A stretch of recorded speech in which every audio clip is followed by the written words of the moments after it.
All right, we're recording. Who is Oh,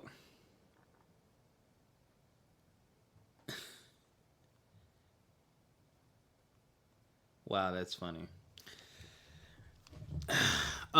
So your fiasco of your dinner tonight. Please tell the audience about that so I can laugh. It's unbelievable, actually. Place the order for a pizza. It's 6:20. Wait, Guys, guess when I get the pizza.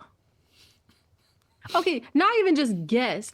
It's the fact that the pizza place is 2 minutes away by car. They don't even have a red light, stoplight, none of that. Just drive throughout the neighborhood. You have one stop sign. Other than that, you're high rolling, babes. Doesn't do that. It's delivery. I didn't get my pizza until 7:30. I placed the order at 6:20. What sense does that make? What is grandpa doing? He just cruising. why? No, he was an old man who delivered the pizza. He was just It was cruising. cold too, wasn't it? I just said, you saw the cheese. I bit into it. The cheese didn't move. I was like, oh, okay. Cheese done congealed and shit. I'll be I damned. I'll be damned. like this don't taste good. I'm But just like the peppers, the olives, none of that is cooked. That mushroom was raw, okay?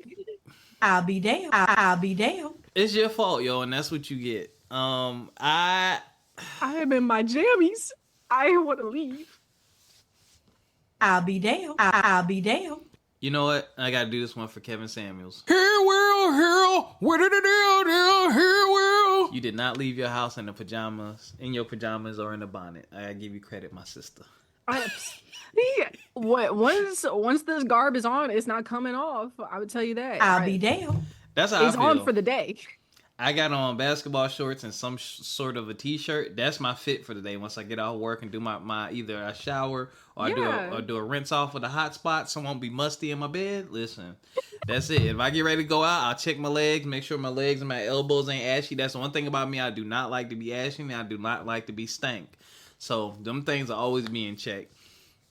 But yo, you're wildin'. You're wildin', yo. You should have just, by the time you did that, you could have just threw something on, yo. Like, you gotta have your quick outfit. Like, I got, No, you can't because when you're living in the hometown that you grew up in, I don't know how they do it, but I always run into somebody when I'm looking raggedy, and I'm just like, dang it, you didn't have to be complete. What is, I mean, you because it's like you gotta snatch the bonnet off. Are you gonna do your edges or are you gonna slap a headband? sorry. You know what I mean? You got I hair don't here. know. That's what I'm saying. I don't want no afro on my forehead just sitting there. Yeah. And I'm like, dang, y'all. And then you got make sure that you got some type of color in your face instead of looking like a zombie. You've been working all day in the basement in the shadows, coming out for daylight. We do work in the shadows. That's some bullshit. That's what I'm saying. Working in that just uncomfortable light. I hate that type of lighting that they have in buildings and everything. Just cold and sterile. The It's bad. feeling of it all. It's nothing's cozy. We need skylights. Construction people, when you start building these office spaces, put in skylights. I do. So- I got to get back to what you just said in a second. But real quick, I just need to preface the sound quality might not be the best on this one. It is. Yeah, when I got out of work today, my car said it was like 87 or 85. Wasn't expecting that. This morning it was like 54. So like it's mad hot, and I got my AC on 78. I ain't turning it no less than that. So if y'all hear the air on, that's why. It's hot. Like right now, my phone says it's 80 outside. And I'm upstairs. So if you've ever lived in a 2-story house or been to a 2-story house, and you've learned in elementary school that hot air rises, it's very true. Up here, be hot, okay? Mhm. So, yes. And I'll do my best to try to mute myself when I'm drinking from my water bottle because I know the ice probably annoys some people. But, yeah. Back to you. I need you to do better, man. I need you 2 minutes away. So, and that's the other. There's a couple reasons I don't do delivery. One, your food is typically cold, and like two, the fees, yo. You had to have spent like at least an extra $8-9 to get that delivered. No, not $8-9 because I think the delivery fee's been $3 because they don't deliver. I don't think they deliver outside of that neighborhood. Outside of our neighborhood, I don't think they deliver. So you ordered your pizza, you got delivery for $3, and how much did you tip? I gave them. I'll be damned. I think it was 15%, not 20%. How much was the pizza? Oh, the pizza wasn't much. It like the whole thing came out to like $30. I'll be damned. We had a large deluxe, which I don't know why they call it deluxe. Just say what it is. Supreme. That's what the mama called it. Supreme pizza. It was like a $20 Supreme pizza. My mom wanted garlic bread, so that added on to it, and then you had the little tags. You gotta have the garlic bread with the marinara sauce. Is that just with the marinara? Yeah. Is that Did just you a just mom thing? marinara DJ? I'll be damned. I'll be damned. Remember my dad joke? Yeah, What's the DJ's favorite sauce? I was trying to forget it. Too late. It's Yeah, in it my is too head late. every day. But is that just like a mom thing where they just be eating the garlic bread? They say, yeah, let's have a pizza. And then they just get garlic bread instead and just sit in the corner. No, my mom act like she doesn't want anything, and I order all the extravagant shit, and she just start grabbing shit. And I'm like, yo, you said you didn't want none of this. My mom is like a child, so I do her like that. So like when I order or I get food, I always consider the fact that she's gonna eat something. So I don't want that. You eating all that stuff, and then I'll like go upstairs and do something. And she thinks I'm not coming back, and I'll come back and she'll be sitting on the couch with the food. She did that with my toaster strudel. I put 2 toaster strudels in the oven. You know what I'm saying? I eat them in pairs. Not gonna lie. Yo, I ate like half of one. The other one was still on the plate. I went upstairs real quick. I forgot what I went to blow out my candle. I come downstairs. She over my plate. She started to pick a piece. And then just picked up the rest of the half that I was eating and just walked off. I'm like, what the heck? I'm like, really? I just had a taste for something sweet. Now That's what they say. Oh my gosh. Okay, because I'll ask, like, if my dad's going to the store, I'll be like, oh, can we get like golden Oreos? I don't know why it's just distinct to golden Oreos. Or my dad, he has to have Chips Ahoy, but the original, like the crunchy ones, not the soft ones. Oof, got a bad memory of those soft ones. She exactly just doughy, right? And she's like, "Oh my gosh, I don't like those. Those are nasty." Da da da da. Kid you not? She come in. She says she got a bad day, whatever, and then she go eat them. I'm like, "You just said you don't like them." And I be sitting there like, "You just said that you don't like them. Why you eating them?" And she was like, "I wanted some sweet." She was like, I just wanted to try. Oh my gosh, no, she did that to me one time when, like, I think it was like last year when I first moved back home and I went grocery shopping with her. I grabbed a box of Gushers. I just call me childish. Oh, Gushers. I just, for some reason, I was like, oh my gosh, like these used to hit. I'm gonna get another box. She was like, Gushers, ew, that's nasty. She grabbed a packet, opened it, grabbed 2 of them, bit into them. She's like, oh my gosh, because she was expecting like the idea of Gushers and everything. Spit it out, and I was sitting there like, so you just wasted one of my packs of Gushers? I was so hurt. You should have been hurt, and you know, I was like, they only give you 4 packs. Yeah. They give you like 4. That's about 4 or 5 packs. Yeah, it's been a while since I haven't had them in a long time. I can't. A lot of the snacks that I ate growing up, I can't do any. I do have a fixation right now because I've had to cut salt out of my diet. And shout out to Muriel, I love you. I'm sorry, but she's in the medical field, and she was like, all right, now you need to be careful, because she was like, I know you, because I started eating sweets, and she was like, don't replace the salt with sweets. And I've actually cut sweets out, but every now and again I'll buy a honey bun. That's probably honey buns and the chocolate covered frosted donuts. But those, they have to be Entenmann's. But those are like my 2 only, like I guess factory non-fresh baked good type of items I can still eat. Everything else, like zebra cakes and all, and Star Crunch and all that, and Twinkies, I can't do that no more. They don't taste like food to me anymore. They literally taste like sugar and chemicals. Like it doesn't.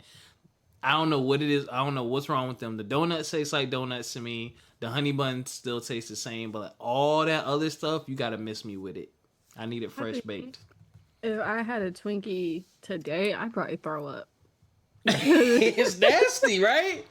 One is nasty too. It gives you like an instant like rush, not like a rush, but like one of those like sugar highs where it's like you get a headache and you feel like you gotta go take a nap somewhere because it's just too much, It's or too you got much. a gallon of water.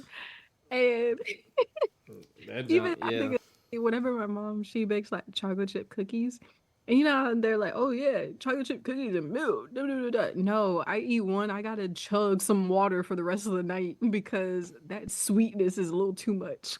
I've gotten particular with my sweets now, man. Like it's gotta be, I like fresh baked goods or like fresh donuts, like stuff that's made that day, y'all, is what I mean when I say fresh. And toaster strudel is an exception. That actually tastes good too. It is good. It is. But yeah, I'm like you, like, and it's funny too, like with my diet change, I drink water probably 90% of the time. Every now and again at work, if I need a boost, I'll get a soda. That might be once a week, if that. But now I do like I can't think of the brands. I'll use Waterloo and like LaCroix, the waters. Oh yeah, I know what you're talking about. Yeah, when I get tired of water, because like I don't drink, like I don't know the last time I've had juice, like just apple juice, grape juice, any of that. I don't know the last. Because there's a recall on apple juice right now, so we don't. Good. The last time I had apple juice, it upset my stomach. The last time I had cran apple juice, which was about 2 years ago, I almost threw up. Don't know why. Still to this day, it scared me away from it. Haven't had it since. I'll do sodas every now and again. I might get like a 12-pack of like Dr. Pepper cream soda. I don't know the last time I bought soda because I started buying the flavored waters instead, and it curbs my appetite for just flavor in my drink. But I like those because there's literally nothing in it but flavor. Like there's no sugar. Yeah, there's nothing in it. There's no calories, nothing. It's just the flavor. So I'm used to it though. I'm so used to water that's like a treat for me. So I'll buy like 3 12-packs of that and get like different crazy flavors and stuff. And I'm glad for that because now we on a health kick. I realized that most of my sugar consumption was coming through beverages. Like drinks have a hell of a lot of sugar in it. And you don't be drinking by the serving size. Like I'm a water bottle, steel tumbler guy. So I'm going a minimum of 20 ounces every time I drink something. So I'm like, all those numbers on the back, I got to double them for the serving size. So like when I changed my diet, I was so thankful for that. Just being able to eliminate that sugar. Oh, what about because last year my mom she got us those circle water bottles where it's water, but it has a different flavor in it. I tore those up. Like it was supposed to last you like 7 to 8 refills, and it comes with a water bottle, and you just swap out the mouthpiece, and the mouthpiece is what has the flavoring in it. What? Yes. Oh my gosh. It was like you could get them at Walmart, like, or you could get them at Amazon or anything like that. That fruit punch one, I kid you not. I think I almost fought my dad for like the last fruit punch mouthpiece. Fighting your dad over a fruit punch mouthpiece is crazy. I'll be damned. You can alter like how much flavor you want in it. What? And I like on like I need the to see spout. this. Oh my gosh. I'm gonna have to send you the link. Like I was so addicted to them at one point. It's circle with a K. So it's CIRKUL. I don't know. That was such a doozy. It took me a long time to spell that. But oh my god. And it's like you just refill it with water and it doesn't taste like water. You know what I mean? Just check to make sure that there's no like hidden agenda with it. But I kid you not. Oh, I see it. It's like it was like the best thing ever. Like I think I was drinking like maybe like 10 bottles of water a day. I was so happy with myself. And 0 sugar, 0 calories, no artificial flavors and colors. Like, please invest in that and get that. If you want I'll be damned. Because I kid you not, it was supposed to be, you're supposed to change out the mouthpiece every 7 to 8 like refills of the bottle. I was swapping out my mouthpiece after like 2 days because I was drinking it so much. Wait, But what do you yeah, mean swap out the mouthpiece? I'm looking at it. the mouthpiece is what has The flavor in it, right? the flavor in it. So you have like this empty water bottle, and then the mouthpiece is what you have to swap out, and it has a brand new like flavor cartridge or something. So the fruit punch cartridge is supposed to last you for 7 bottles, and then It did not. And when it runs out, you have to buy another cartridge. Yeah, but what we were doing is we were Flavor ordering. cartridges, that's nuts. We were ordering it in bulk off of Amazon. Oh, I see it now. What the hell? It's like, oh my gosh, I think I'm gonna have to do it again. I might have to do this. Especially for the summer when like you want something, and especially I Flavor get cartridges. I get Ooh. so bad drinking like hot water during the summer too. You so do at what? least I get mad like when I'm drinking like water and it's hot, and it's Oh, yeah, like that's trash. during the summer. So if I'm not really feeling like water, I can just switch the spout. And that's the other thing with the spout is you can change it back to just straight water because there's a dial on it where you can change how much flavor you want. If you want like all of the flavor, or if you just want like a little bit of some fruit punch flavoring in it, like you can change how much. Man, That looks crazy. it was the best thing ever. Like, Yo, reloading flavor with cartridges is crazy. Let me start this show because you got me. What's going on, everybody? What? Yeah, it's your boy Rob, host of From My Experience podcast. Back here with my co-hostess with the mostest, Ericca. We gonna get into a couple things today. I hope y'all enjoyed our health talk at the beginning of the show. Yeah. that was a whole rant. It was really a rant, and now I want water with flavor. But we gonna get into a couple things today, man. I hope since the last episode you've been taking care of yourselves physically, mentally, and financially. I sure have. Yeah. Got some updates for you. Got a good topic for you today. We're gonna be talking about moments from our past that make us cringe.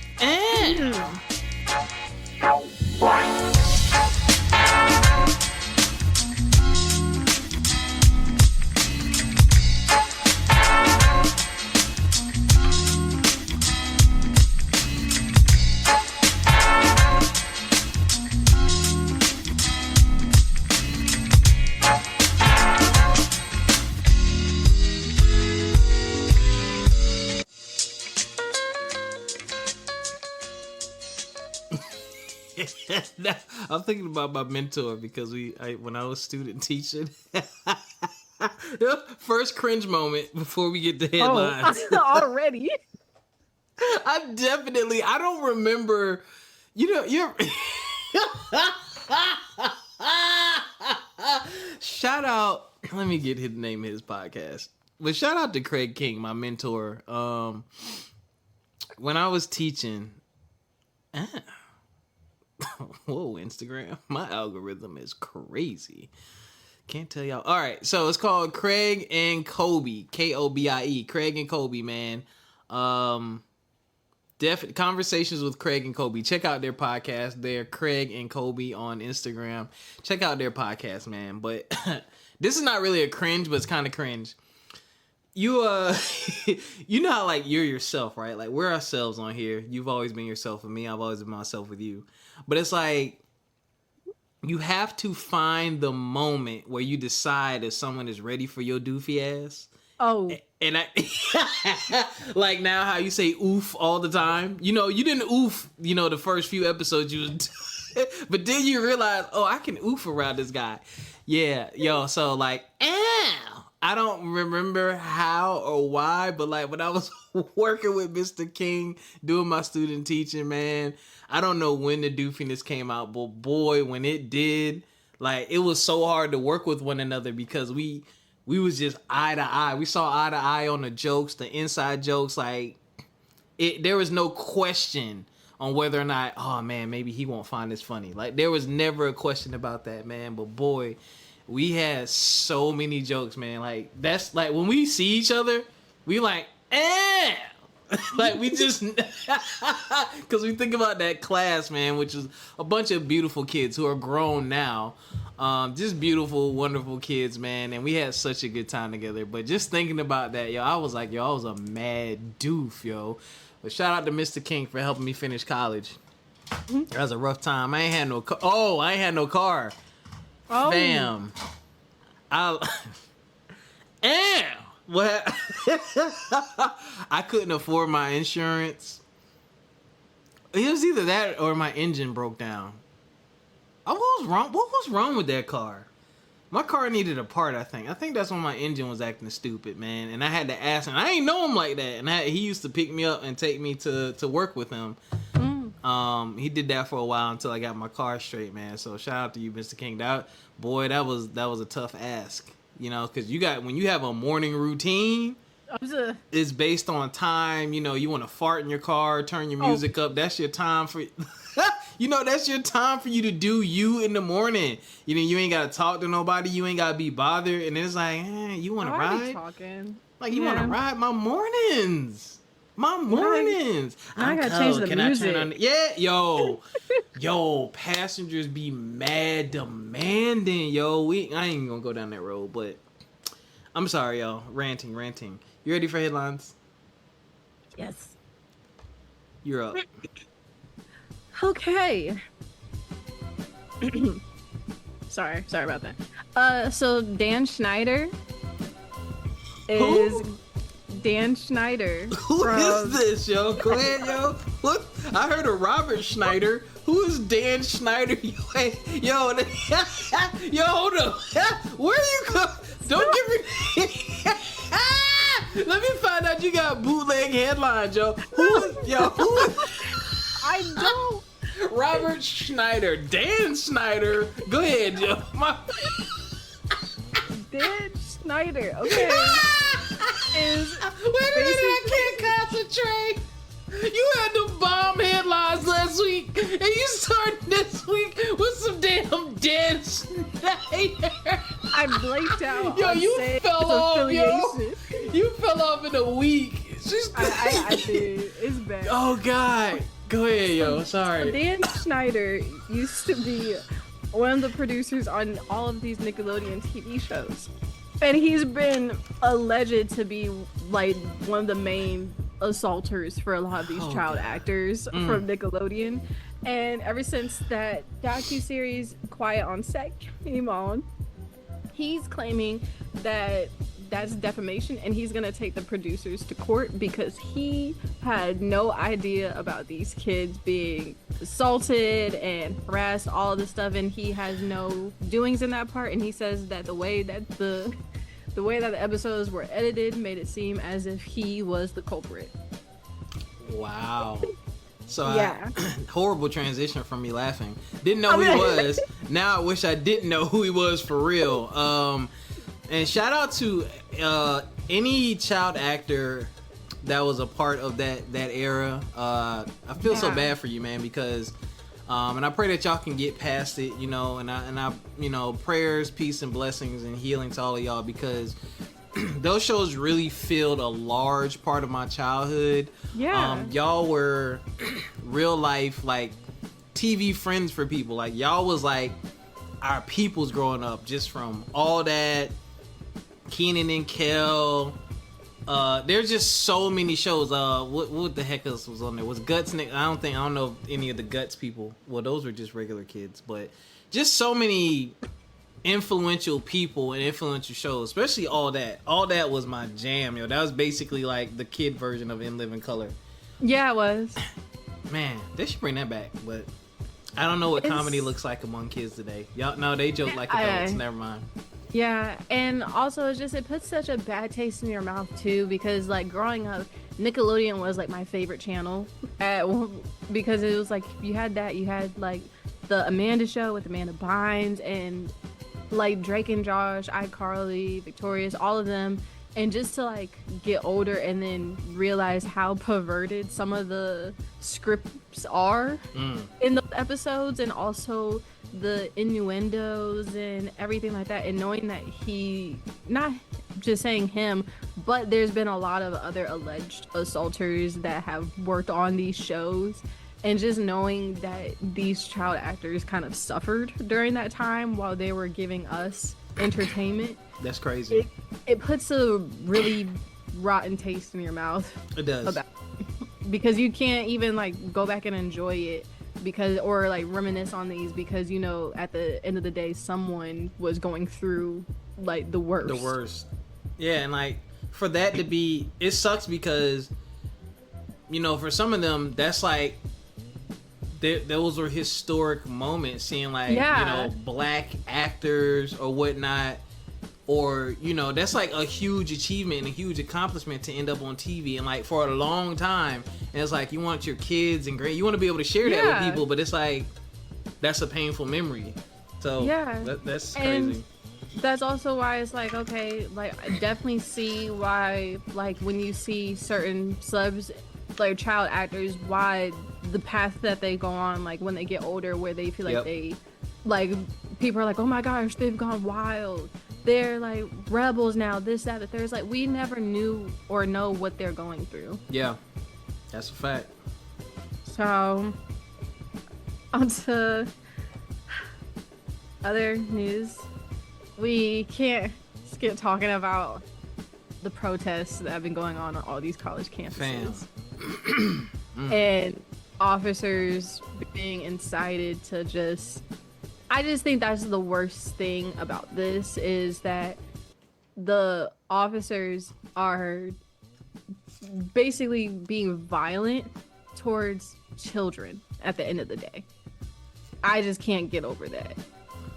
It's nuts.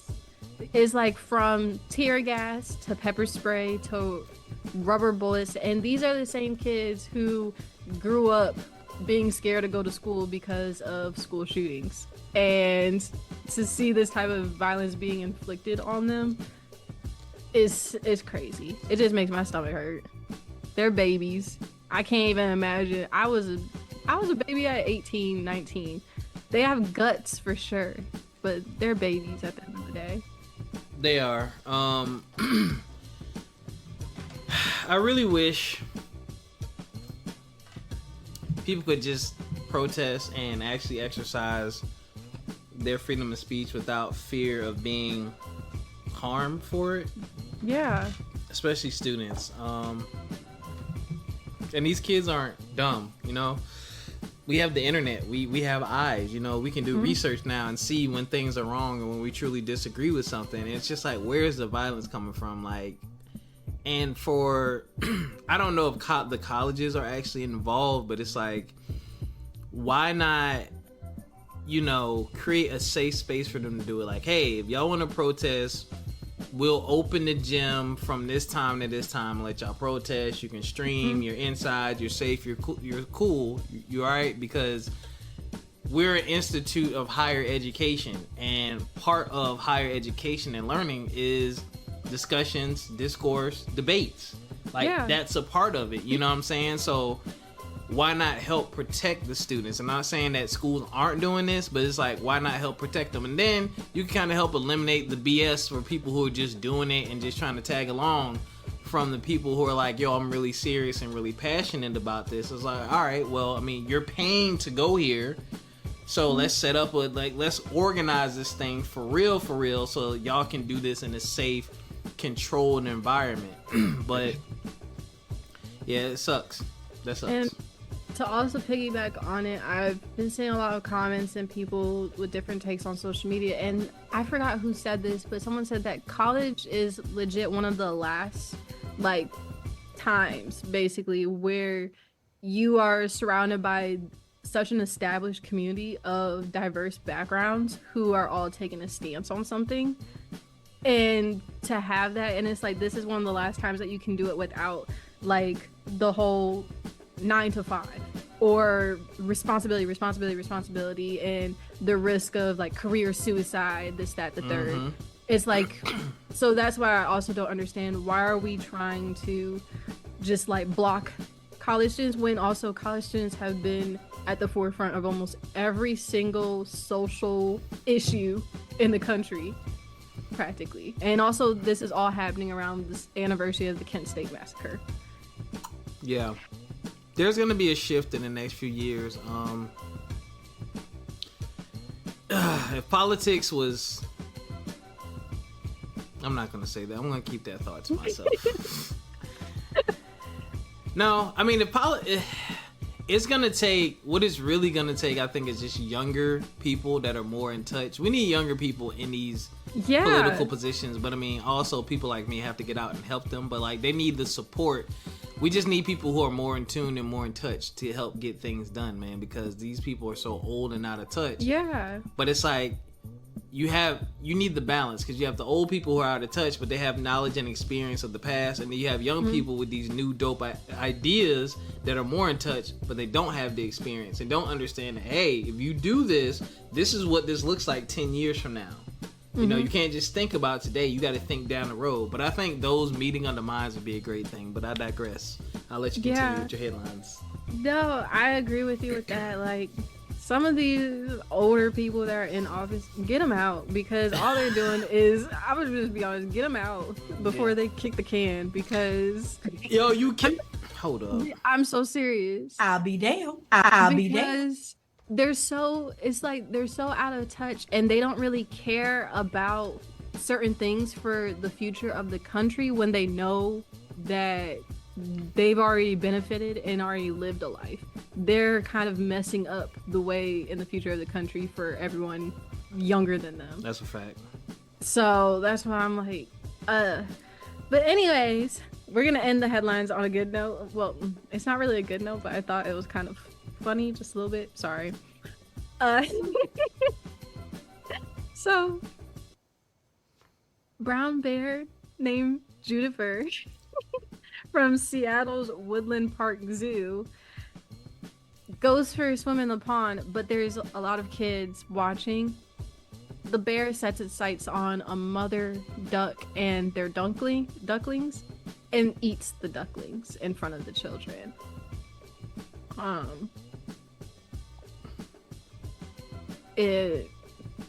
The way of life, the circle of life. I'll be damned. Those kids are probably traumatized. But I mean, it's at a zoo. You would have seen it happen anywhere. Those are your headlines. And I don't know how the hell Ericca said she ended positively when she just talked about kids being traumatized, but okay. Because how about that? How is it that you decide to take your kid for a lovely day at the zoo and that's what you see? I mean... Like, oh my God. That's crazy.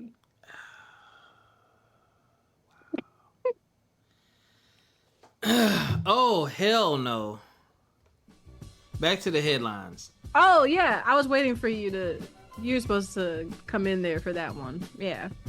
My bad. I wasn't thinking about that. I picked up my phone because, you know. Kendrick Lamar has responded to Drake with his diss track Euphoria.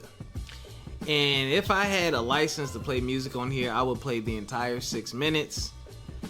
Y'all know I am not, and I've said this, I'm not connected to current hip-hop. Though I do pick songs that I like from artists, Drake, J. Cole, Kendrick, anybody who drops a song that's catchy to me, but I'm not like a huge fan of any of them. Not to say that they're bad or they suck or their music doesn't, whatever. I just haven't gravitated toward any of them. So I wasn't really invested in this beef because I understand how music is more friendly, which is not a bad thing. It's just more friendly. It's just different than the era I grew up in, which was toxic, and for some reason I like it. Don't judge me. So I was like, I don't know what this beef is gonna sound like. And then Drake comes out with push-ups, and I'm like, okay. Wasn't really for me. It sounded like it was Drake being Drake, which to me is just okay. Supremely talented, great singer, great going across, great pop star that can go across a multitude of genres. But as far as rap, that his flow and stuff is just to me. You know what I'm saying? Kendrick Lamar departs and does very interesting things with sounds and uses his voice in various ways, has some interesting stuff, So Drake drops Push Ups, then he drops another track with the AI Snoop and AI Pac. And as Erica pointed out, Tupac's estate didn't like that. And that second diss song came down. And Kendrick Lamar has responded with Euphoria. And in my humble opinion, he cooked Drake badly. And this he cooked him, yo. And I was reminded of why I stay off of social media and why I don't discuss hip hop. Because you see so many people trying to dissect it and say it was bad, it was trash, it was average, I was expecting this, I was expecting that. And I was like, I'm not even a diehard, I'll just let the music stop. I'm not even a, I don't want to say I'm not, when I say I'm not a fan, it sounds bad, but it's not bad. Because me saying I'm a fan is fake. Like, I have some of Kendrick's albums, but not all of them. I don't bump Kendrick every day. And again, nothing's wrong with Kendrick. Not hate on his music. None of that. He just ain't in my rotation. Neither is Drake. They just not in my rotation. There's a bunch of rappers not in my rotation. Again, the newer age rappers. I mean, they're not really new age, but they're just not in my rotation. But I still know his style. I've heard enough of his music to know what he sounds like and to know when he's putting his own flair on a song. He has his own very unique style. And people were complaining about it. And I was like, I can tell you don't listen. You really probably are just a Drake fan and only listen to Drake or listen to a lot of Drake and don't really listen to Kendrick. Because I'm like, yo, this is what he sounds like on his albums. Like, this is what this dude does. Like, he is himself. Just like Drake was himself with that, yeah, you really, and I ain't like, that's what he sounds like. So I'm like, okay, Drake was being himself. Kung Fu Kenny was himself, but he just... the wordplay, just every time you listen to it, you catch something else, and then you catch something else, and then Verizon has an ad out, y'all, that says Phonephoria. What is this thing? Ooh. And I was like, is this a coinky thing? Let me get it correct. Yeah, Newphoria. Wow, Newphoria iPhone 15 advertisement, and I see this today. This is the day after this. Right? Yeah. But anyway, I just feel like he cooked them. I got more to say, but how do you feel? Did you listen to it? How are you? I've only heard certain parts of it, but that one line where he's talking about Jake and Sexy Red had me cracking up. Yeah. When I see you had me cracking up. Yeah. Because I remember when Meg the Stallion threw shots at him and her diss, it was his. And that was like what, in like January, I want to say? Earlier this year. Yeah, when she threw shots at him and said that he be posted up in other people's hoods like he's a bad Yo, that, Kendrick's whole angle was hilarious.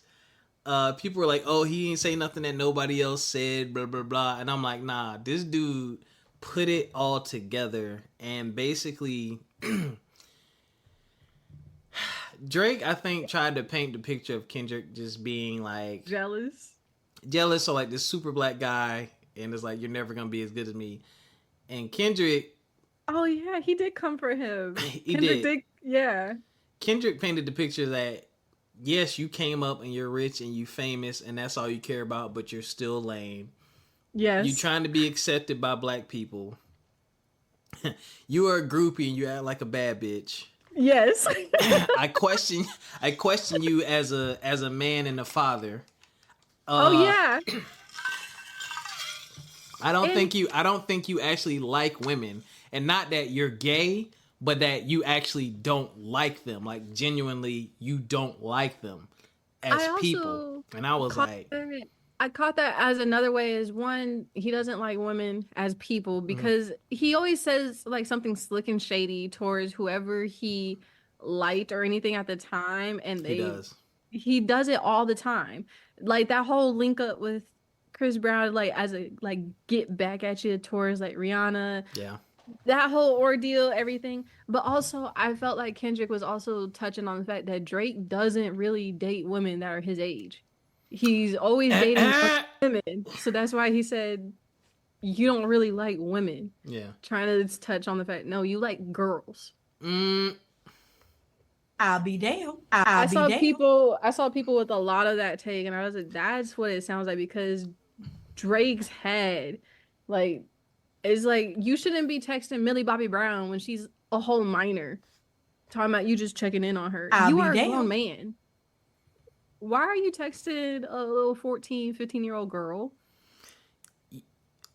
Before we continue, this conversation already is proof of how damaging and devastating and dope the Kendrick diss was. Yeah. We don't talk about music on here for real, unless it's Nas. You know, I'm gonna talk about Nas and I buy everything Nas. Like Nas come out, I'm gonna talk about Nas. All right, in D Block. But like, I wasn't compelled or moved to speak on this until now because I not that I doubted Kendrick, but I just was disinterested. The antics Drake was doing, I get it. It's Drake style. It's new age hip hop. This is what we doing. We doing AI. I am the sarcastic, petty guy. So this is how these are antics that come along with me and my persona. Mm-hmm. They just ain't for me. And I'm just like, I get it. Y'all may find it dope. I'm not saying it's corny. It just ain't for me. I thought the AI stuff was corny. Yeah, very much so. But this right here, when I listen to it and the level of artistry that Kendrick put into this and the way he dissected things, and then, you know, there's a part of the song where he repeats a bunch of lines and then he says the word Crody and he changes his accent. And people did a deep dive. Crody is Canadian slang. And then he said something about being in a Chinese spot with the gun on him. The Chinese spot he named is in Toronto. And I was just like, yo, this dude, the way he pieced it together and just really locked in. But the crazy part is he still was light on the details. Yeah. It's basically like this song would be the table of contents. He gave us the table of contents in this song. And it's like, based on the table of contents, Drake, you like, if you're going to respond, which I think he will, he got to do something. I mean, he got to know something or must know something about Kendrick that's going like flip this whole thing over, because I feel like if Kendrick goes again and really gets into details, I would hope that he does, because also I feel like because also I don't know how to describe it, but it's like I think this has been a conversation, I want to say, for maybe some months or maybe a couple of years now. It's just the way that Drake operates gets so tiring too. And also it's just he's had so many random things come up about him where it's like, dude, being Drake has been like his longest playing role ever. Because people are like, he's just phony at the end of the day. And he's fake because this is, at the end of the day, this is an act. Because he's an actor. He started off as an actor. And one that too, I can't remember if this is real, but he posted that thing, a clip from that one movie. It was like Things I Hate About You or something like that. Yeah, it was real. Yeah.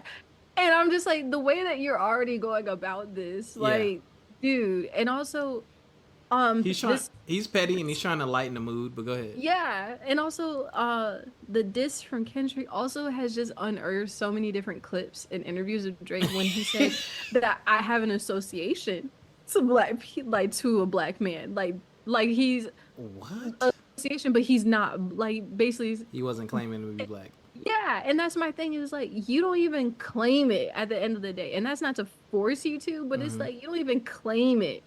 And I think Kendrick touched on that by saying something about his daddy and his mama and everything like that. Because also Drake had tried to like name drop his wife, Kendrick's wife, in the other diss. And I'm like, one thing about it though is she's black. You never claimed it. And then the whole I'm light skinned, but I'm still a dark, like that. I never understood that bar for the life of me. I don't know why he ever wrote that. And then the one picture that Pusha T found of him, his blackface. He did it again. I think the cover of the Tupac diss song, it was Drake's head, but he had Tupac's face over his face, and somebody was like, "Dang, you doing blackface again?" It's so much. It's bad. Like, And people sweep it under the rug because they love his music and he is talented. You can't take that away from him at all. But like Kendrick is like, hey, y'all, wake up, open your eyes. And it's the image that is burned into my mind, I can't remember which NBA player it was, but Drake was hugging him around his waist and smiling. Gosh. Like a groupie. That's all.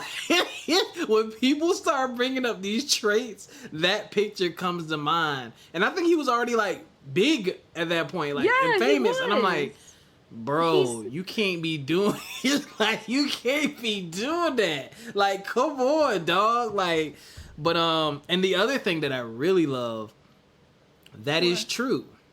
When Kendrick brought up like, yo, why are you trying to act tough in these songs? Like, you're not that guy. And we know you're not that guy because when you were young, you was on TV acting. So indeed, you are not that guy. And you're standing, and this is what cracks me up. You know, people like, oh, Drake gave you hits and blah, blah, blah to these other rappers. I'm like, yo, Drake benefited from them. They gave him the street credit. He needed to be next to these guys. Like, Wayne got him to a certain point, but Wayne was on his way out. So who else could he stand next to? So he's doing these features because he gets to stand next to these guys. And now these people's audiences are like, oh, that's Drake. All right, well, shoot. If Future mess with him, I'm going to mess with him. If Ross mess with him, I'm going to mess with him. Such and such mess with him, I'm going to mess with him. That's when I listen to other artists when I'm like, oh, Nas did a feature with Buddy? Let me go check his stuff out. Like, that's how that thing works. So he benefited too because he got street credit. But it's like at the same time, we know you ain't street. Yeah, it's like, I watched you on Degrassi, brother. Like, you, and I think it really, brother. I think it really just, I'll be damned. maybe it rubs folks the wrong way because it also gives the same impression of like people that you went to school with, or maybe, I don't know if this happened to you growing up, but growing up, it's like we live in the suburbs. And we get to high school, and people are like, yeah, bro, because I'm from the trenches. I said, no, you not. I was like, you are a military brat. And I said, what trenches are you from?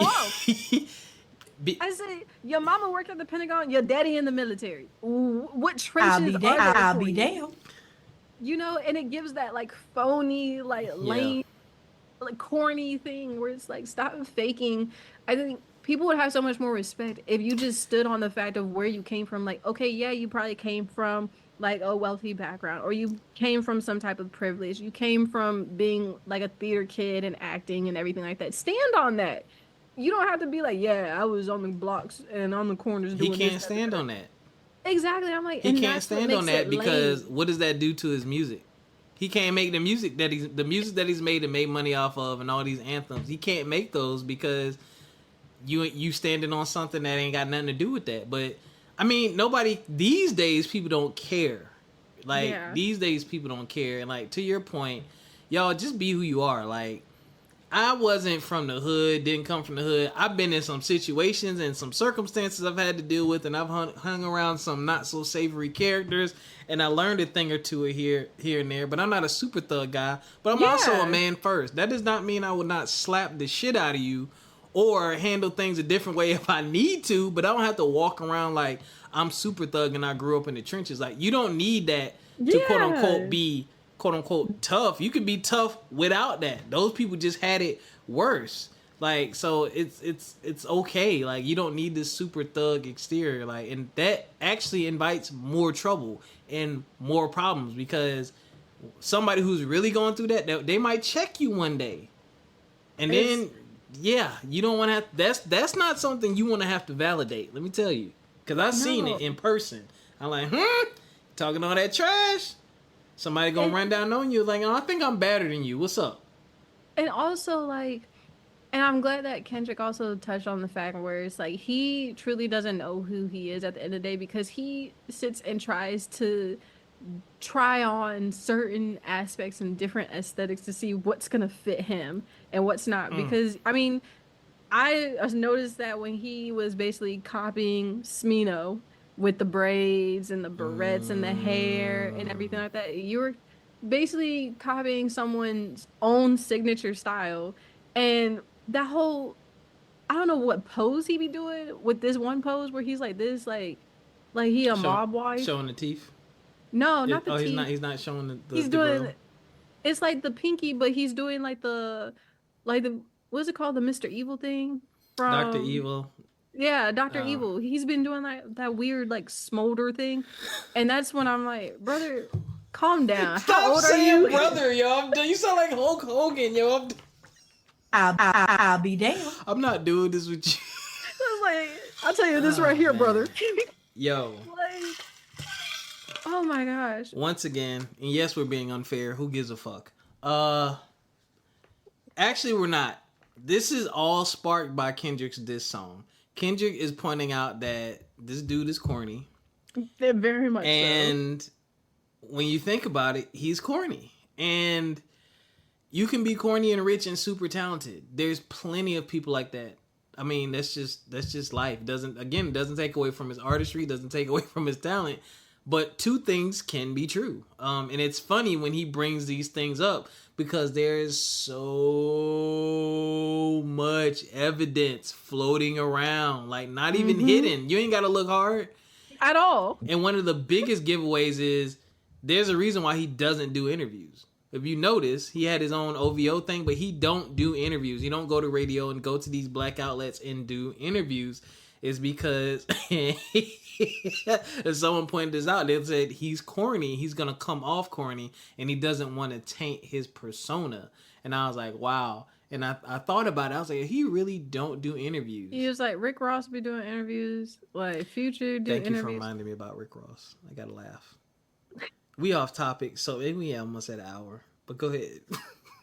No, I was just saying, everybody else be doing interviews. Where he at? He posted up and another dude said. To Kendrick's point, hey, you a culture vulture, bro. But yo, now I ain't rich and I ain't got their money. But when Rick Ross said he got a cargo plane, bruh, I laughed so hard. He said his jet was a 78. He don't know how safe it is. I laughed so hard. And then when Kendrick dropped the diss, you know, Rick Ross calls him white boy. So he's doing that whole thing. But he was like, you know, I don't know if you heard the diss. I don't know if you got Wi-Fi on that cargo plane. I put my phone down. I said, what is wrong with Rick Ross, yo? He's so ignorant.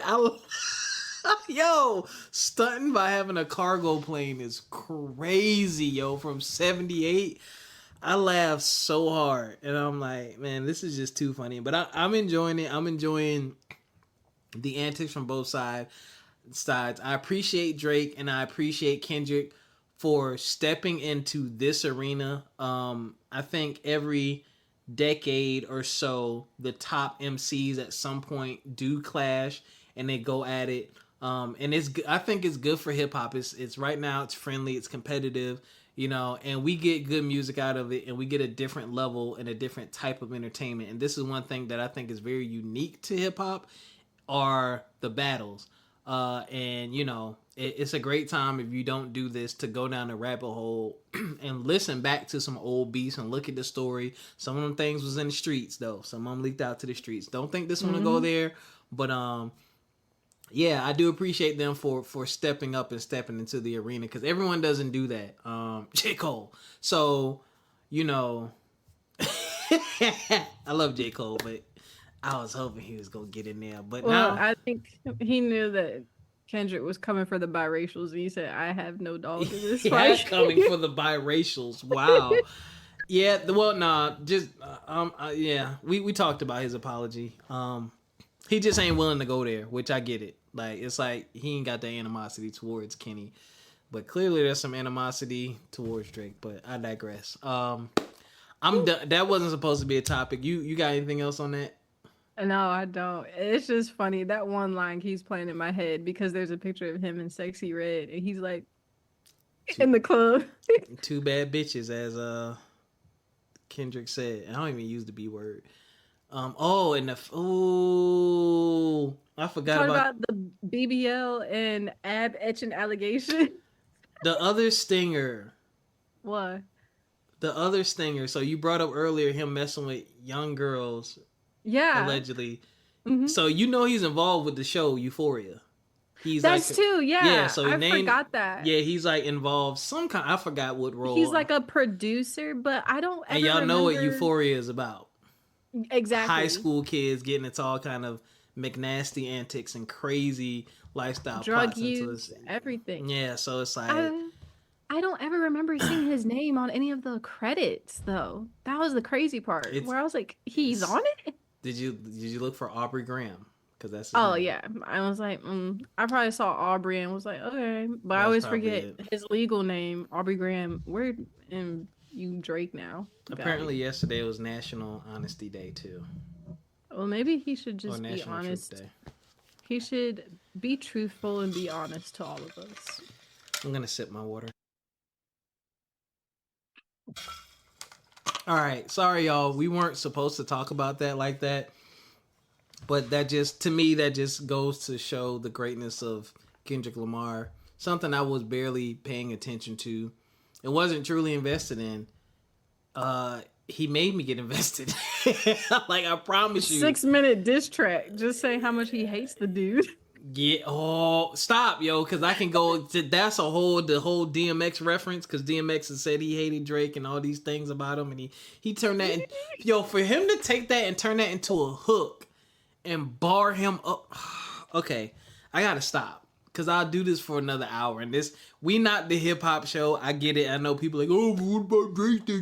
I'm not breaking down push-ups. It wasn't good to me. Sorry. And I'm not here to debate the two. I'm just giving my perspective just because this is happening. But I could. That's just the thing, man. The Kendrick diss is just. I like for my mind to be challenged and to think about things and just. And the other thing, just dropping it on a Tuesday morning. That was also strategic because you know what people do on Tuesdays, even though we drop on Thursdays, a lot of people record their podcasts on Tuesday. So what the funny thing was, Drake was dropping after podcast recorded. Which I don't understand why you would do that. I would think you would want as much press and stuff behind it. Last thing I'm gonna say, and I'm gonna get off this. I noticed something weird. This is just me. This was yesterday. I noticed because I was like, I wonder how many people have actually, really listened to these disses. So Drake's push-ups was on YouTube for 11 days, had over 6 million views. Mm-hmm. Kendrick's, the same day it dropped, already was at 4.8 million. Oh wow! In almost a day. And I was like, that's crazy. I was expecting a wider gap because of Drake's audience, but I have to remember, a lot of people love him for his R&B. Yeah. Not necessarily the raps. No. And one of my frat brothers, he was like, oh, that's because you got to go to YouTube to listen to Kendrick's diss. I said, bro, it's already on. And that's another thing. He dropped it on Apple. It's on streaming services already the same day. He was like, I was like, I already added it on my playlist. He was like, oh, I ain't see it earlier today. I'm about to add it to mine too. So I'm like, yo, it's interesting. And the song they actually have at, what's the song with him in Future? Like That? That was the first. Yes. disc. Oh my God. That song is hard. On the radio. I like it so much. And I always remember it's like, this is diss track. But it's like, it's playing on the radio. And also, the last thing I will say is that it was like leaked or alleged that Drake was trying to get Like That no radio play. Cease and desist. Yeah. Yeah. And I was just like, ain't that crazy? Bro, you not Jay-Z. Jay-Z probably could have shut some stuff down because Jay-Z owned some stuff and was really doing some stuff. But you trying to shut down Kung Fu King. You trying to shut down. First of all, you trying to forget. Let's put Kendrick to the side. You're not shutting Future down, boy. Future. No. And I'm not even. Oh, this is gonna sound He bad. plays in the club all day, every day. Again, Future's on that list that I'm just not a fan. Again, that's not dissing his music. Not saying his music is trash. It's just music I don't listen to. But I know and understand the love and the cult following and the reverence that he has and his sound, and I get that. That's for them. Mm-hmm. You ain't shutting him down, bro. You not shutting down Future, bro. Then they dropped the album the next week. Yeah. I was like, Future, they cooking, boy. Define all them college parties, Future playing. Yeah. Now, all the clubs, Future's playing. He plays everywhere. Everywhere. You can't escape any Future song, honestly. I don't know if we can go on with the show. I don't know if we can go. Okay, we're gonna go. Okay, we off the diss track stuff, y'all. My goodness. Moments in your life where you look back on that make you cringe. I think I got a couple stories in me. Wow. That y'all, we didn't come here to talk about this, and I know it's like, oh, you a D writer, you love Kendrick, blah blah blah. Yo, the track it excited me, it sparked something in me. God dang it, I'm talking about it again. Last thing. This is funny. And I don't know how familiar you are with the beef between Jay-Z and Nas, but that's the vibes that this is giving me. You have like the guy who's commercially popular, who has some street credit popular too, actually, in Jay-Z, but Drake more so in the guy who is shown. I don't know. He's just known for making more popular music versus the guy who makes the more conscious music in Nas, and it's like it was like a popularity contest, but also a rap battle lyrical contest, and Nas won. And then I'm looking at this, and I'm looking at the comments between Drake and Kendrick, and I was like, oh, this reminds me of this, because like Kendrick does have more, you know, he taps into the commercial side, but he's more conscious, thought-provoking music. Drake, party all day, has some thought-provoking music too, but he's more of a Jay-Z-esque. Kendrick is more of a Nas-esque, which is hilarious. And I'm seeing that even in the diss tracks, you see it. And a lot of people actually are saying that the Kendrick diss track is a better song. And like that, in this battle, Kendrick has the better songs than the guy who is known for having the best songs, which is crazy. I like that. I like that. Like that. It's just, I think the way that he says when he's rapping, like the tone that he uses, I'm like, okay, that's a little addicting. I like that. Yeah. See? I'm looking at it, and I'm like, some of y'all looking at this as a popularity contest, and you're not looking at it from an MC perspective. Like, what's these bars talking about? What they really and one's saying? Getting radio play for real.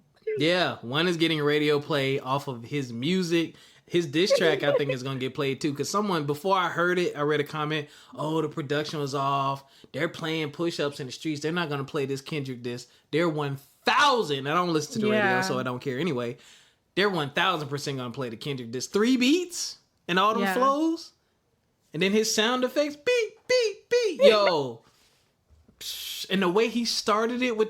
Okay, all right. Off this. Because the way he started the diss track, just mellow, cool. You gotta go listen to it.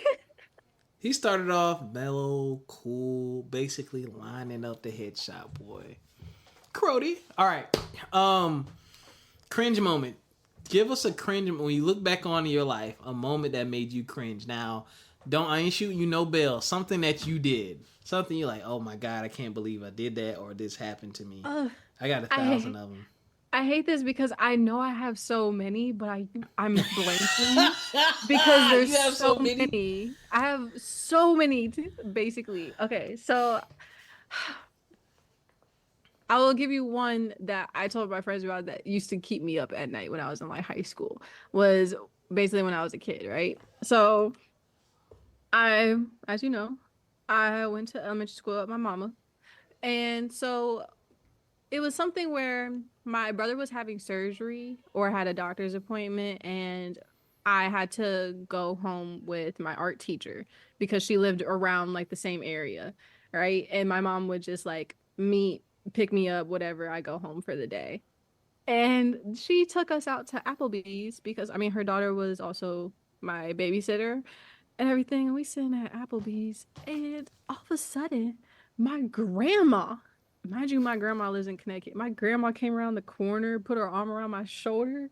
I was like, oh my gosh. I was so happy. I was like, what, 7? I'm at Applebee's eating on the kids menu. You know what they have on the kids menu? A corn dog. So I'm eating a corn dog. So I stand up, corn dog in hand with ketchup on it. And I'm just like, this is my meatball, y'all. And I take a bite of my corn dog, and my grandma, she passed my shoulder and she said, sit down, baby. I was like, oof. That was... I think about that moment all the time. That your grandma sat you down because you was too hyped for seeing her? Yeah, she said, sit down, baby. Your grandma shaded you. Why she shame you for being excited as a kid? I feel like I just sounded so country in front of those white folks because I was sitting like, hey y'all, this my b-boy, and I'm sitting there with my corn dog in my hand. Oh, that's my mama. Sit your ass down before you get this ketchup on me. That's what I'm saying. Oh. And I remember, like, Wow. for some reason in high school, like, I had like pushed that memory down and waited for so long. And I remember like being up one night. I was like, why can't I sleep? And I just had that one memory just floating in my head. I said, please just leave. So I told my friends after like one night of drinking, I was just like, y'all, this one memory keeps haunting me. I don't know why. So when they be seeing me, they're like, this my meatball, y'all. Yo, this my Mima shit. Yo, for her to do that to you at 7 is cold, yo. It was like, sit down, baby. I was like, that is cold. Dang, you gonna take my little excitement. And you a cute little precious girl. I seen your little kid pictures. Oh, that's messed up. I think about that all the time. I'm just like, I was so country as a kid. Like, why would I say that? Like, what provoked me to stand up next to my grandma and be you like, was excited. this my fault. She popped up on you, yo. You was genuinely excited. Oh my gosh. Yeah. Oh my god. I can't top that. Wow, so many cringeworthy moments. So many. And I'm still thinking of them because they just disappeared because I'm just like, no, you don't want to think about that. Oh my god. What have I done? Gosh. Wait. My b-ball, y'all. What the heck? Oh, this is tough now, man. That whole Kendrick Lamar diss conversation has zapped me. Oh, I have another. Let me not try to embarrass myself too much. Let me go back to college. You have to go all the way back. That's when I had a lot of of dumb shit in college. I really did. Oh, yeah. So so me going to college, I was coming from Philly, and like Philly, we did wear the big white tees, you know what I'm saying? But I used to wear my basketball shorts with the socks pulled all the way up. Oh my gosh. So like shout out to CJ. CJ was an old head that went to Claflin, and he used to always, we was both education majors, he used to always call me out. Like, I'll be walking on the yard, he'd be like, yeah, they go Rob, he from Philly, y'all, you know that's him because he got them socks pulled all the way up. And I had the Allen Iverson, the mad long basketball shorts that come all the way past your kneecap to the ankle. Yeah, and my white tee, like I might have been at the time I was probably a 2X, but my white tee was either 3 or 4X, looking crazy, right? So I calmed down like my sophomore year because I knew I wanted to pledge. And, you know, someone that I was cool with at the time was already in the organization. Now, I used to, you know, people have, I guess you call them flip-flops or sandals or whatnot. Mm-hmm. Man, Walmart had these dark blue Homer Simpson sandals. He was right across the fat, what is that part that go across your foot, whatever. Homer Simpson was on there. Had to cop them. Had to wear them. You know what I'm saying? So I'm walking around my Homer Simpson sandals, and I just remember him pulling me to the side. He's like, man, you said you wanted to pledge next semester. I'm like, yeah. He's like, man, you can't be walking around like this, man. I was like, oh, shit. Like, he's like killing me right now. He's like, I mean, look at what you got on, man. You got the Simpson sandals. Like, no one's going to take you seriously, man. Like, we're watching. And I'm like, oh, shit. So, like, I had to retire my Homer Simpson sandals to step my game up a little bit, man. Because I didn't know it was that serious, but I get it now because it's like you are, yes, you're still an individual person, but you're a representative of the organization and you want to attract a certain caliber of person because you want the organization to be represented well. So I got that, man. But that was definitely a cringe moment thinking about some of my fashion choices in college. I got past it, though. I got past it. I did not. You didn't get past your college? Wait a minute. No. What? Because you just brought up one of the points. because I feel like I tell people this all the time when I wear like it's like those like belts that you see on like cargo shorts. Like You know what I'm talking about? the It's like the yarn type. yeah, like more of a yeah. I know what you're talking about. Yeah. Okay. So I don't know. Maybe it's just a I'll black be girl damned. experience where maybe it's just a black girl experience for girls born 2000 and up, right? You go through an Aaliyah phase. Don't know why, but you do. So you had your stomach out. No, I did it. Oh. But I was in 8th grade. I remember this. I was in 8th grade. Mind you, when I was in 8th grade, side of my head was shaved. What? It was yeah, I shaved the side of my head. I need those pictures, please.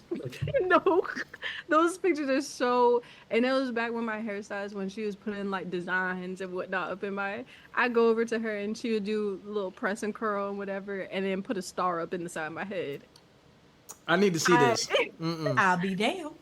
I cringe so bad when I think about that. And so it was like the summer, and it was before I was going to high school, and my dad and we went into Against All Odds because it was like a weird like phase, and also because it's like also you're going through puberty, so it's like you're gaining weight and you don't know how to dress, and all the clothes that you thought you had, they don't fit you no more, right?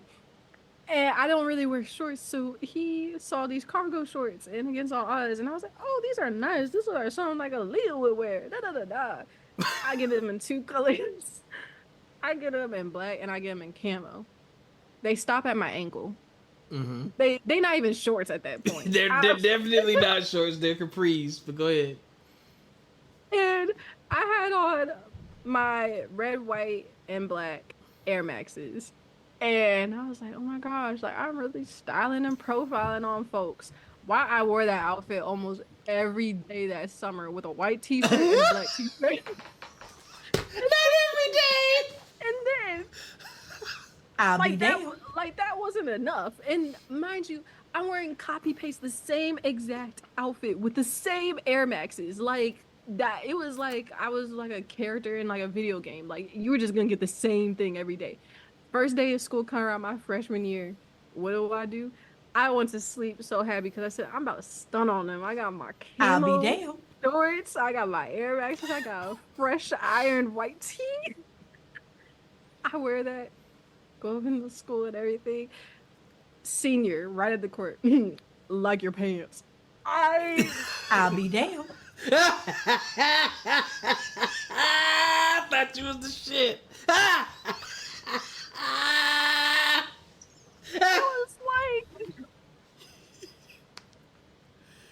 It was like legit. Like that first day, you try to find your locker, you try to find Yeah. homeroom, and you try to go up the stairs and unlock your pants. I said, you know what? I said, I'm gonna just eat lunch in the bathroom. You know, high school ain't for me at this point. He like your pants and you what? No, he said it like sarcastically. He said, Oh. like your pants, and laughed, and that's what I was like. Oh, he you know killed your what? pants, yo. He called you the black G.I. Jane. I'll be damned. I'll be damned. Yes. And Oh. I think I went home that day. I donated those shorts. I donated them because I said, you know what? You had one time to joke on me. You ain't doing it again. Oh my bad, yo. Dang. That was, I cringe so much when I think about the first 2 weeks of school my freshman year when I was just freestyling on outfits. Like, what was I thinking? You were exploring and expressing yourself. See, And also, the jeans, I didn't know how to buy jeans that stopped at my ankle. So they would stop all the way, like, so they would come down past, like, my heel. And so you got cuffs? so I had to cuff my jeans. I did that too. And So I had to cuff my jeans. And I remember one of my friends, she pulled me aside. She said, why are your cuffs so thick? And I was like, you're under arrest. I'll be damned. I'll be damned. Wait a minute. I have thick cuffs too. But go ahead. like, I cried out because I said, what you mean they're thick? Like, it's my jeans. Where was your mom? What the heck? Why was they letting you just let you express yourself, but you didn't know what you was doing? They was letting me get fried, okay? Why your Yo, how many rolls? How many rolls in cuffs? I was like, roll it and roll it and roll it. 3, 4? You walking around with the ankle weight cuffs? And not only that, but then when I thought it was too big, I would fold it in half. Like, yo,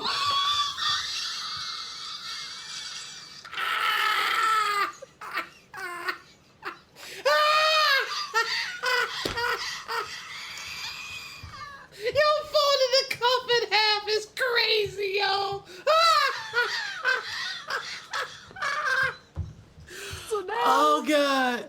now when I wear jeans and they don't stop right at my ankle, and I have to, I be sitting there thinking about it. I'm like, you really gonna cuff these jeans, girl? You just gonna do that again? Oh God. I do not buy jeans unless they stop at my ankles now. So thank you everyone for high school for teaching me how the length of your jeans should stop at your ankles and should not go past the bottom of your feet. Yo, I feel your pain, but unfortunately, I was in the era where, like, if your jeans didn't do that, it was a problem. So I definitely understand the super cuffs. I was from the shiny jeans era too. Like, yo, if y'all would think something was wrong with me if I wore the clothes that I wore when I was a kid, yo. But oh man, you got me crying, yo. My cringe moment. Oh, I got another one. So I told y'all the story a few episodes ago about how through my childhood trials and tribulations, I never got to play football, which was my dream. And how I got cut from the high school football team for being a nerd and having too heavy of a book bag and pulling my back muscle. But what I didn't tell you, I might have told this story in here, but I don't remember. Shout out to Coach Singletary. So he knew I had no experience. It was my senior year. We were playing a scrimmage at a team, some Catholic high school or something. And I'm standing there. I was like, man, coach, give me an opportunity. He looked at me. He was like, and I was a linebacker, and I'm not big. I'm not big enough to be a linebacker. He said, son, I don't know if you're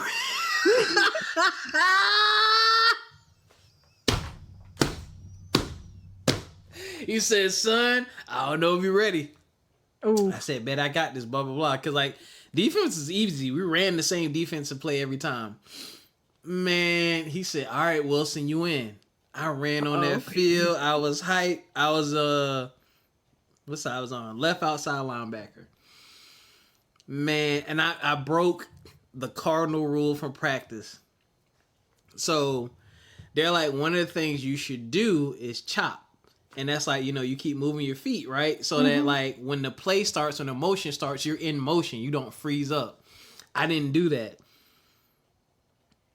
Them mugs snapped the ball. I froze, right?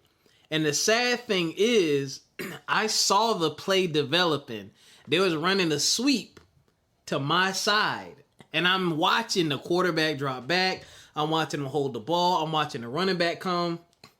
And by the time the running back got the ball and started the sweep, he had 2 blockers in front of him. These motherfuckers was coming full speed. And I just took my first step.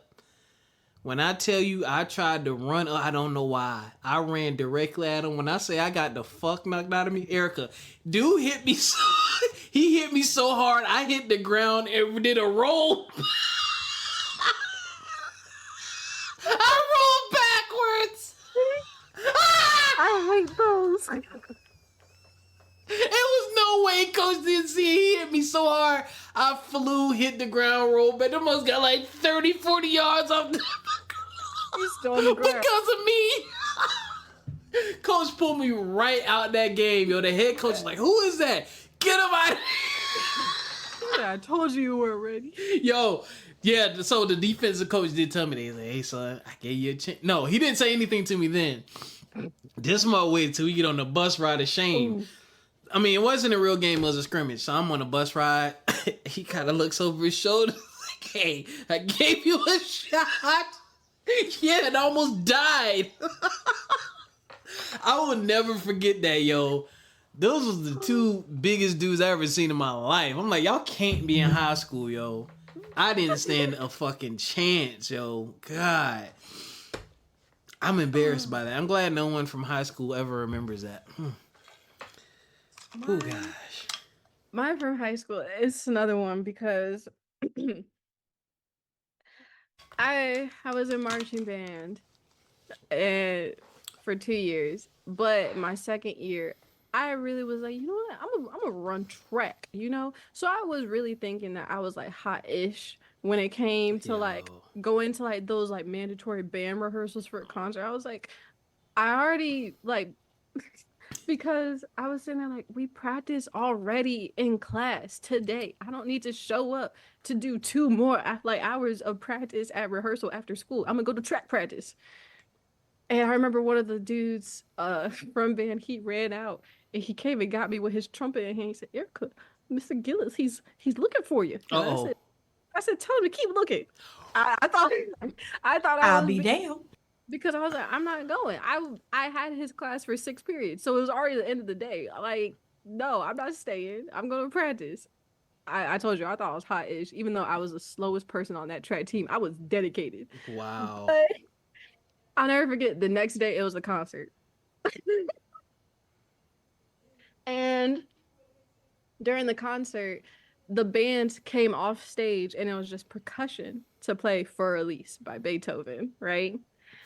My friend or acquaintance, whatever, classmate, he had a solo and on the xylophone. And I came on, basically he would do the first part by himself, and then on the second part, I came in on the marimba.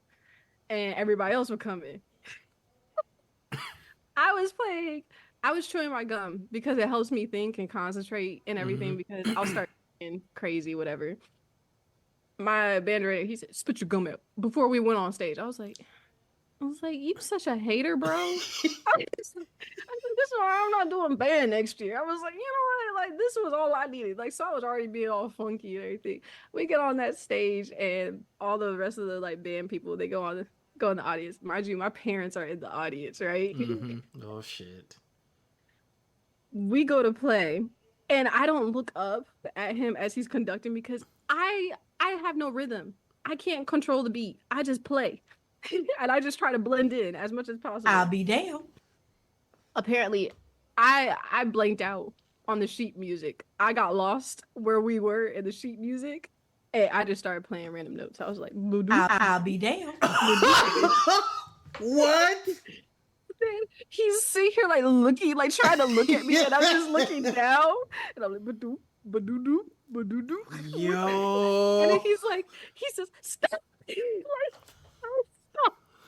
He stopped the concert? He stopped the concert. He said, I'll be damned. He said, from line 46. And I'm sitting here on my sheet music like, where's line 46? I don't even know. He told you where to go. You still didn't. So then we played, and I never forget, like, the one guy next to me, he was sitting there, like, chewing his gum. He's like, dang, Eric, what's going on with you? And I was like, middle of the stage, the light shining on me, and I was sitting here, like, I still didn't know where we were in the music when we were playing, so I just stopped playing. I just sat there. I was like, and after that happened, it was the end of the concert, right? I wheeled my marimba back into that bedroom so quick. I came out. You even wouldn't give him a chance to say that to you. I'll be damned. I came out to the hallway. My parents were like, "Yeah, you did great." I said, "I messed up." Why your parents lie to you like that? My dad, he said, "I don't know." He said, "I don't know. I think you kind of just added a little remix to it. You made it better." Your daddy love you. I'll never forget. And then I had the class not the next day, but the day after. And I came in and he was sitting in the middle of the room. And he said, "So what happened to the night of the concert?" I ain't have my gum, dog. You know what I'm saying? I said, listen, man, like, I need to concentrate and think. And the only way I can do that is if I'm chewing gum. I'm sorry. That was a cringy moment because my friend or classmate, he was like, my grandfather came to see my solo. And I said, brother, this is high school. Relax. Like, this ain't no... You ain't right. I said, you can play for release for your grandfather anytime you want. Yo, you were I'm starting to realize this about you. Your your adolescent years, middle school, high school, seem like a parody. Like, honestly, I think you could have a TV show or a movie based off of your life at that point. You are like you're probably like the fourth person to tell me that. I've had people tell me that numerous times when I give like little snippets and short stories of growing up. I'm just like, no, like I wish that I walked around with like a nanny cam because like this just doesn't make sense.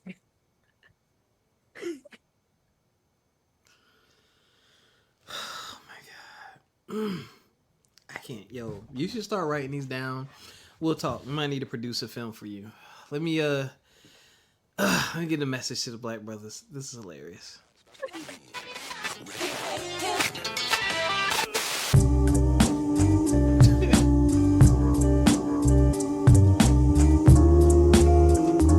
Oh my God, yo. I'm thinking about them cuffs. When they're a little too thick, you just fold them in half. And when you would take the pants off at the end of the day, you'd have the imprint of the cuff on your leg.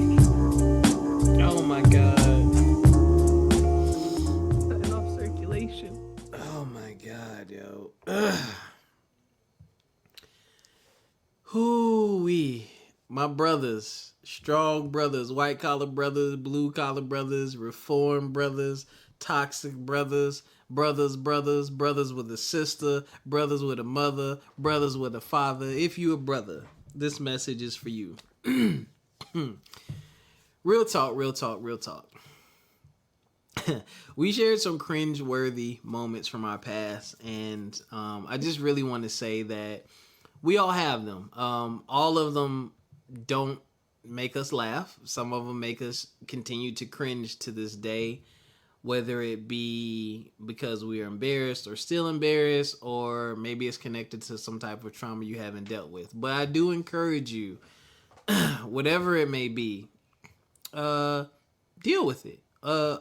You know, I laugh and joke about like the football thing, but that really did suck for me. That was like really a big dream of mine when I was a kid. But I've learned to look back and laugh at that experience, and be thankful for that experience because of the people it connected me to and the life lessons that I learned from it. You know, that just wasn't my path. That just wasn't for me in life. So yeah, for a while it did personally bother me because it's linked to trauma and what happened in my life growing up. Excuse me. Hold on.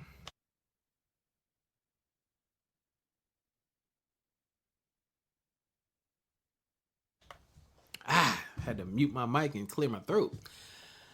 But it was linked to trauma and things that happened in my life, and it used to be a reminder of that. Then I had to realize, like, you learned a lot, you had fun, and you did get to spend a little time with the team. And you got, as you heard, I got the crap knocked out of me. Got to see what it was like to, you know, be disciplined and practice and work out. So I gained perspective. And that's one thing I'm thankful for.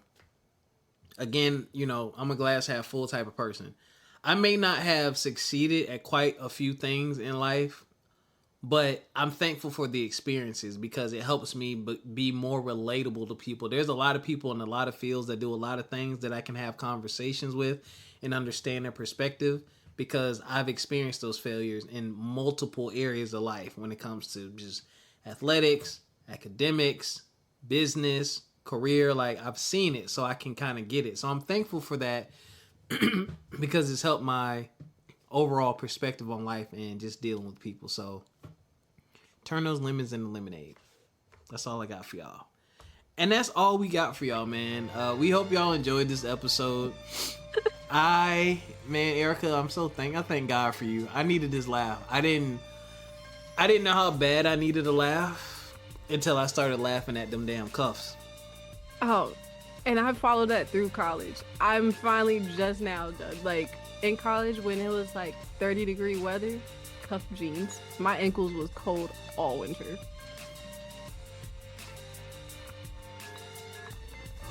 I'm hard-headed, okay? I'll be damned. I had to see it through. All right, I had a message to go with that, but the fact that you rocked them cuffs through college. All right, we love y'all. FME _podcast on Instagram, FME podcast 1 on X or Twitter. From My Experience podcast everywhere. Everywhere. And we're also on YouTube. So if you listen to podcasts on YouTube, we're on YouTube, man. And we love y'all. And until next time, take care of yourselves physically, mentally, and financially. And we'll catch y'all. Peace. Bye.